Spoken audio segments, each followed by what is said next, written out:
It all started after moving into my new house. Yeah, that's pretty cliche, believe me, I know, but it's what happened.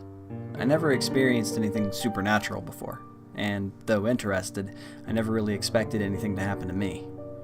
I was able to rent the house for pretty cheap.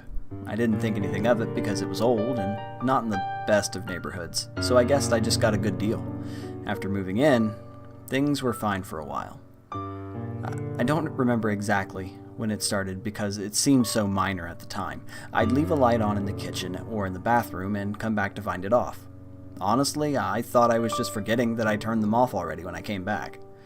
After a while, I began to wonder and started leaving a couple of lights on purpose. Sometimes nothing would happen. Sometimes I'd come back to find the lights turned off. By now I figured out that something was off. I wasn't really scared, but just confused. I thought maybe something was wrong with the electronics. I started leaving lights on a bit more often, because I thought I might be able to get some sign of why they would randomly shut off. That's when it started to take another turn.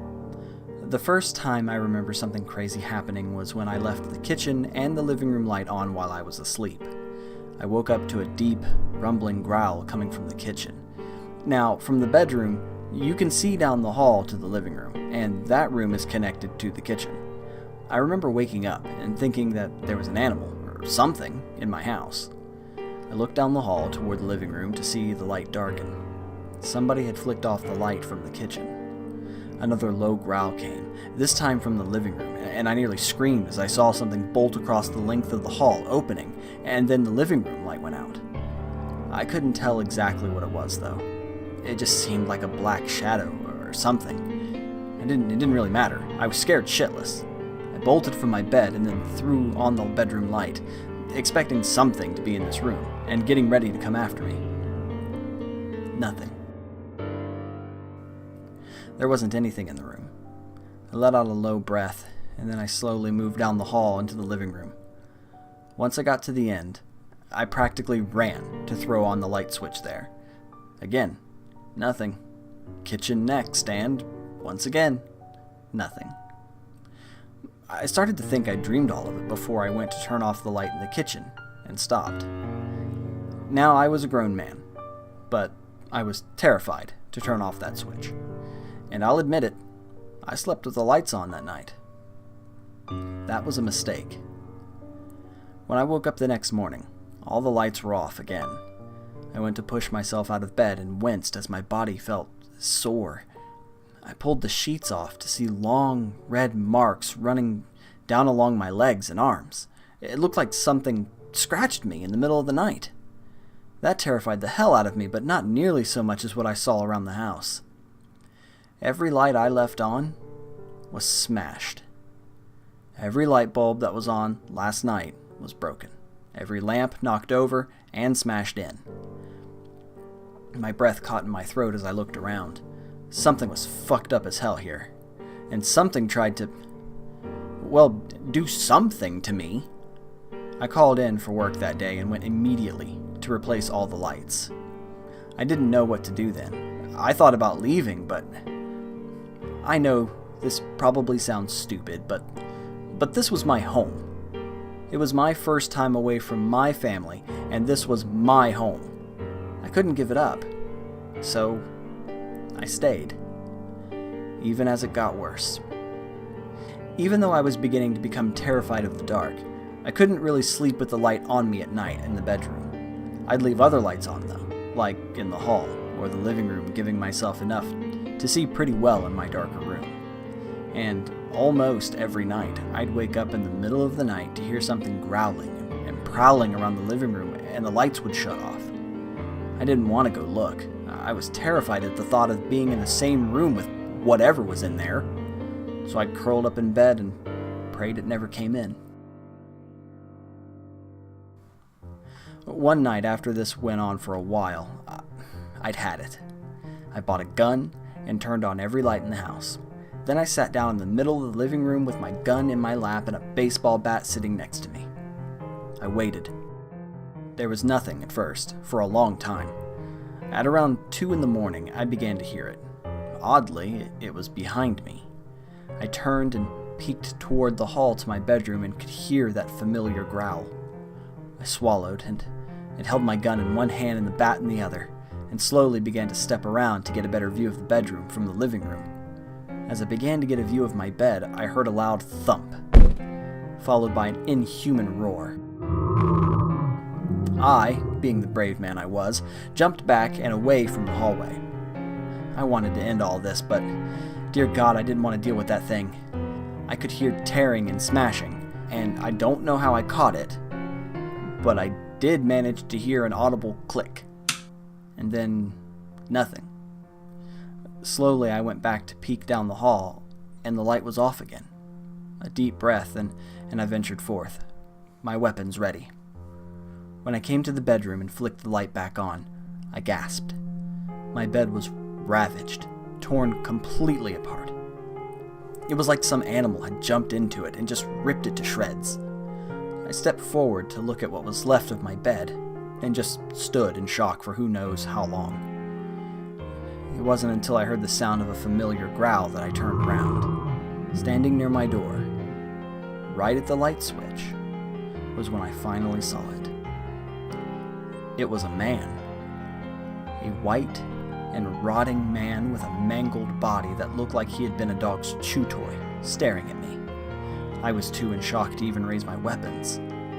He stared at me for just a moment, then flicked off the light. I screamed. I'm not even ashamed to admit it. I screamed and bolted. I didn't care if that was where that man had been standing. I ran right past where I had seen him, swinging my bat like a madman. I nearly put a hole in the hallway as I ran through into the safe light of the hall. I turned to look back then, just in time to see him once again near the hall's light switch. He turned that one off too.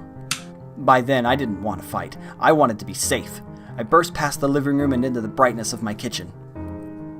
I heard the sound of growling and scratching nearly all around me. Then I knew he was coming back.